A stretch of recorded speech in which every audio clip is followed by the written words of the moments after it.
गांव का नाम था चंदनपुर। यहाँ की गलियां और हवाएं भी भाई बहन के रिश्ते की मिठास से भरी थीं। इसी गांव में रहते थे राधा और मोहन, जिन्हें गांव के लोग प्यार से चंदनपुर की जान कहते थे। राधा और मोहन का रिश्ता बचपन से ही खास था। वे हर साल रक्षाबंधन का त्योहार बड़े धूमधाम से मनाते थे। एक दिन राधा को एक पुराना पत्र मिला जिसमें लिखा था, राधा, इस रक्षाबंधन पर तुम्हें एक अनमोल तोहफा मिलेगा। पत्र पर न तो कोई नाम था और न ही कोई पहचान। ये पत्र राधा को हैरान कर गया। उसने मोहन को ये बात बताई और दोनों ने मिलकर यह जानने का निर्णय लिया कि यह पत्र किसने भेजा है।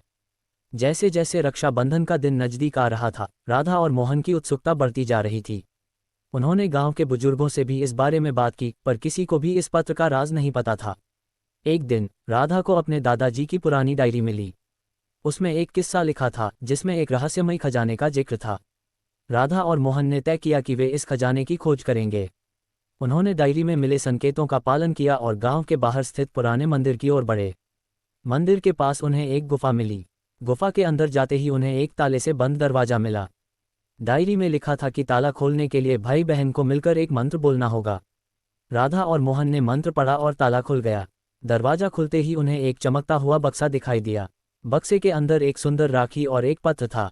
पत्र में लिखा था, ये राखी देवताओं द्वारा बनाई गई है और इसे बांधने से भाई बहन का रिश्ता अटूट हो जाएगा। राधा ने मोहन को राखी बांधी और मोहन ने वचन दिया कि वह हमेशा राधा की रक्षा करेगा। तभी वहां एक रोशनी प्रकट हुई और एक वृद्ध व्यक्ति प्रकट हुए। उन्होंने कहा, मैं तुम्हारे पूर्वज हूँ। ये खजाना तुम्हारे लिए ही था।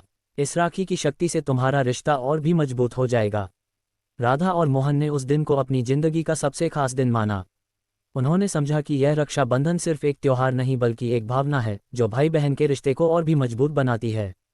रक्षाबंधन का दिन आया और पूरे गांव में धूमधाम से मनाया गया।